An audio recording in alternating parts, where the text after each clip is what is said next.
Friends, कैसे हैं आप सब। आई होप आप सब बढ़िया ही होंगे। मेरे चैनल में दोस्तों आपका फिर से बहुत बहुत स्वागत है।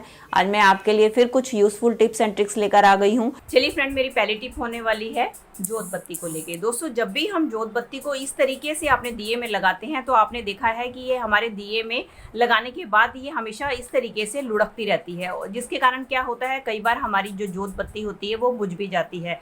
तो इसको जब भी आपने जलाना है तो आपने एक ट्रिक यूज़ करनी है कि आपने इसको डायरेक्ट इस तरीके से नहीं जलाना। आपने जब भी इसको जलाना है तो इसका जो नीचे वाला हिस्सा है इसको आपने थोड़ा सा फैला लेना है।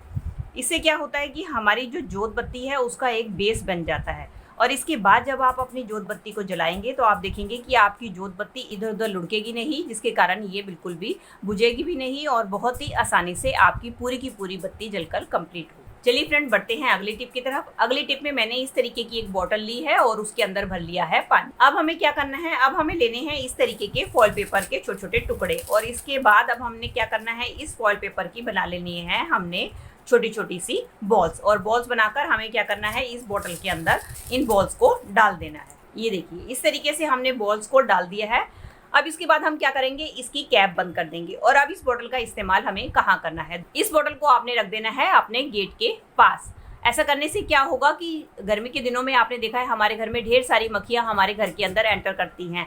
तो अगर आप इस तरीके की बोतल रख देंगे तो क्या होगा कि मक्खियाँ जो है आपके घर के अंदर नहीं आएंगी, क्योंकि इस तरीके से बोतल रखने से क्या होता है कि जब कोई भी इंसेक्ट इसके सामने आता है तो इसका रिफ्लेक्शन उसके ऊपर पड़ता है, जिसके कारण उसको अपनी जो आकृति है इसके अंदर दिखाई देती है, जिसके कारण वो इसको देख के डर जाता है और इससे दूर भागता है और आपके घर के अंदर एंटर नहीं करता है। तो इस तरीके से आप इसको दरवाजे पे रखेंगे तो उससे आपकी जो मक्खियाँ हैं आपके घर के अंदर नहीं आएंगी, एकदम दूर भाग जाएंगी। और दूसरा, अगर आपके घर के आसपास कुत्ता भी आकर सुसु करता है तो जब आप इसको भी अपने गेट के पास रखेंगी तो आप देखेंगे कि कुत्ता आएगा तो सही, लेकिन आपके गेट के पास बिल्कुल भी सुसु करके नहीं जाएगा और इसको देख के वो एकदम डर कर भाग जाएगा। आपने देखा होगा कई घरों के बाहर आपको इस तरीके की पानी की बोतलें रखी हुई मिल जाएंगी, तो उसको रखने का कारण यही होता है। चलिए फ्रेंड, मेरी अगली टिप होने वाली है स्विच बोर्ड को लेके। दोस्तों, हमारे घर में कई बार कुछ ऐसे स्विच बोर्ड होते हैं जिनका कि हम इस्तेमाल नहीं करते, लेकिन दिक्कत जब आती है जब हमारे घर में छोटे बच्चे होते हैं और इन स्विच बोर्ड के अंदर वो उंगली देना शुरू कर देते हैं, तो उसको बचाने के लिए हम अक्सर जो है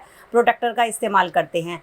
लेकिन अगर आपके पास प्रोटेक्टर नहीं है तो उसका बहुत ही जुगाड़ू आइडिया आपके साथ शेयर करने वाली हूँ कि आपने क्या करना है। आपने लेनी है इस तरीके से अपने घर पे रखी हुई बिंदी, और बिंदी लेने के बाद आपने इसके जो सारे होल्स हैं उसके ऊपर बिंदी को लगा देना है। ऐसा करने से क्या होगा, ना तो आपको प्रोटेक्टर खरीदना पड़ेगा और आपके बच्चे भी इसके अंदर उंगली नहीं मारेंगे। इस तरीके से आपके दोनों काम आसानी से बन जाएंगे। चलिए फ्रेंड, बढ़ते हैं अगले हैक की तरफ। मेरे अगला हैक होने वाला है टमाटर को लेके। दोस्तों, कई बार क्या होता है कि हम टमाटर को फ्रिज में रखना भूल जाते हैं और वो बाहर इसी तरीके से पड़े रह जाते हैं और इस तरीके से गलकर खराब होते हैं। तो अक्सर हम क्या करते हैं, ऐसे टमाटरों को उठाकर फेंक देते हैं। तो आज मैं आपके साथ इन टमाटरों की 3 ऐसी यूजफुल टिप्स बताने वाली हूँ जिसको देखने के बाद आप इनको भूलकर भी कभी भी उठाकर आप डस्टबिन में नहीं फेंकेंगे। तो चलिए देख लेते हैं पहले टिप में कि हम इसका इस्तेमाल कैसे कर सकते हैं।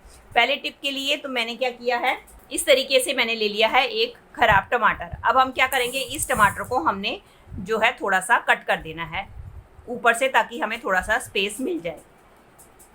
ये देखिए, इस टमाटर को मैंने कट कर दिया है। अब हमें क्या करना है, अब हमें लेना है इस तरीके से फिनाइल की गोलियां।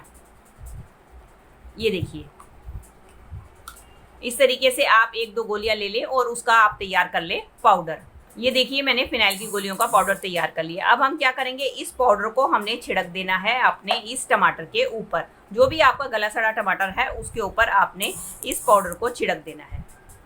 और इसका इस्तेमाल हमें कहाँ करना है दोस्तों, इसको आप रख दें अपने गैस के नीचे, अपने सिलेंडर के नीचे, या अपने डस्टबिन के आगे पीछे, या अपनी नाली में, जहाँ भी आपके घर में चूहे आते हैं वहाँ पर आप इसको रख दीजिए। ऐसा करने से क्या होगा, जब भी चूहे इसको टमाटर को खाने आएंगे तो इसको खाते ही वो आपके घर से बाहर भाग जाएंगे और दोबारा से आपके घर पे नहीं आएंगे। और एक बार ये इस तरीके को जरूर आप आजमा के देखिए। इससे क्या होगा, साथ साथ आपके चूहे तो भागेंगे, साथ साथ आपके बेकार पड़े हुए टमाटर का भी यूज़ हो जाएगा। चलिए अब बढ़ लेते हैं इसके अगले इस्तेमाल की तरफ। इस खराब टमाटर का हम कैसे यूज़ कर सकते हैं, उसके लिए आपने क्या करना है, टमाटर को आपने बीचों बीच इस तरीके से कट कर देना है। दोस्तों, ये टमाटर तो हमारे खाने में काम नहीं आते, तो हमें तो इनको फेंकना ही है। तो फेंकने से पहले क्यों ना हम इसका अच्छी तरीके से यूज़ करने के बाद फेंकें। तो इस टमाटर को मैंने कट कर लिया है। अब हमने क्या करना है, अब हमें लेनी है थोड़ी सी हल्दी। हल्दी लेने के बाद हमने इस तरीके से टमाटर के ऊपर डाल देनी है। अब इसका इस्तेमाल हम कैसे करेंगे? अब इसका इस्तेमाल करेंगे हम अपने गोल्ड की ज्वेलरी को क्लीन करने के लिए। दोस्तों कई बार क्या होता है, हमारी ज्वेलरी जो है रेगुलर पहनने के बाद धीरे धीरे काली पड़ जाती है, इनकी शाइन खत्म हो जाती है। तो आप क्या कर सकते हैं, इन बेकार टमाटर का यूज अपनी ज्वेलरी को क्लीन करने के लिए कर सकते हैं। उसके लिए आपने क्या करना है, इन टमाटरों के बीचों बीच आपने अपनी ज्वेलरी को रख देना है और इन टमाटरों की मदद से आपने इस तरीके से धीरे धीरे इनको रगड़ना है।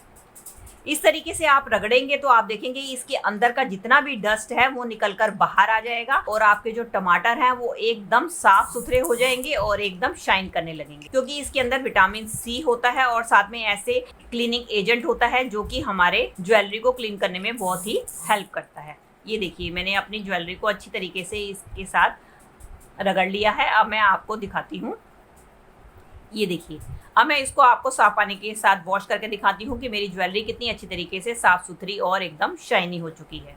अब आप देख सकते हैं कि मैंने अपने टॉप्स को अच्छी तरीके से साफ पानी से वॉश कर लिया है। अब आप देख ही सकते हैं कि मेरे टॉप्स कितनी अच्छी तरीके से शाइन कर रहे हैं और एकदम क्लीन हो चुके हैं। इस तरीके से आप बेकार खराब टमाटर की मदद से अपनी ज्वेलरी को भी बहुत अच्छी तरीके से क्लीन कर सकते हैं। चलिए फ्रेंड, बढ़ते हैं अपने टमाटर के थर्ड हैक की तरह। इसके लिए मैंने ये खराब टमाटर ले लिया है। अब हम क्या करेंगे, इस टमाटर को हमने फिर से बीच में से हाफ कट कर देना है। इसका जो खराब वाला पोर्शन है इसको मैं अलग कर दूंगी। अब हमें क्या करना है, अब हमें लेनी है थोड़ी सी चीनी। चीनी लेने के बाद हमने क्या करना है, इसके ऊपर हमें चीनी को थोड़ा सा स्प्रिंकल कर देना है और इसके बाद किसी नाइफ की मदद से हम इसको अच्छी तरीके से अंदर से खोखला कर देंगे। अब इसका इस्तेमाल कहाँ करेंगे? दोस्तों आपने देखा है कि हमें गर्मी के चक्कर में इमरजेंसी में घर से बाहर जाना पड़ता है, तो हम बाहर जाते हैं तो आपने देखा है आजकल धूप इतनी तेज है, हमारे सारी गर्दन पे, हाथों में, पैरों में बहुत ज़्यादा टैनिंग हो जाती है। तो उसको टैनिंग को दूर करने के लिए हम मार्केट से महंगे प्रोडक्ट यूज़ करते हैं और वो केमिकल बेस्ड होने के कारण हमारे शरीर को नुकसान पहुँचाते हैं। तो आप इस तरीके का टमाटर का स्क्रबर बनाकर यूज़ कर सकते हैं। इसके लिए आपने क्या करना है, जहाँ भी आपके टैनिंग हुई है उसके ऊपर आपने इस तरीके से टमाटर को रगड़ना है, चाहे आपके हाथों पे हो, पैरों पे हो या मुंह पर हो। ऐसा करने से क्या होगा, जो ये हमारी चीनी है ये हमारी डेड स्किन को दूर करने में मदद करेगी और हमारी जो अंदर की स्किन है उसको निखारने में मदद करेगी। थोड़ी देर के बाद स्क्रबिंग करने के बाद आप इसके अंदर थोड़ी सी हल्दी को भी ऐड कर सकते हैं। इस तरीके से आप अपने रेगुलर जहाँ भी टैनिंग हुई है उसके ऊपर इस्तेमाल करेंगी तो आप देखेंगे कि आपके चेहरे का रंग तो ग्लोइंग और चमकदार होगा और साथ साथ आपके जहाँ भी टैनिंग हुई है वो भी आपके दूर हो जाएगी। इसके करने के बाद आप अपने हाथों को, पैरों को, जहाँ भी आपने मसाज किया आप वॉश कर लीजिए। आप देखेंगे कुछ ही दिनों के बाद आपके शरीर पे जहाँ भी टैनिंग हुई है वो दूर हो जाएगी। ये बहुत ही इफेक्टिव फार्मूला है, अब आप एक बार ज़रूर ट्राई करके देखिए। तो दोस्तों ये थे मेरे खराब टमाटर से रिलेटेड कुछ tips and hack. I hope आपके लिए यूजफुल रहे होंगे और इसको देखने के बाद आप कभी भी इस तरीके से खराब टमाटर को बिल्कुल भी डस्टबिन में नहीं फेंकेंगे। अगर दोस्तों आपको मेरी वीडियो अच्छी लगी है तो प्लीज़ इसे एक लाइक ज़रूर दीजिएगा और अपने फैमिली और फ्रेंड्स में भी इसको शेयर कर दीजिएगा ताकि वो भी इसका फ़ायदा उठा सके। और साथ ही साथ मेरे चैनल को भी सब्सक्राइब कर दीजिएगा इसी तरीके की यूज़फुल वीडियो देखने के लिए। मिलती हूँ नई वीडियो के साथ। Till then take care and bye bye.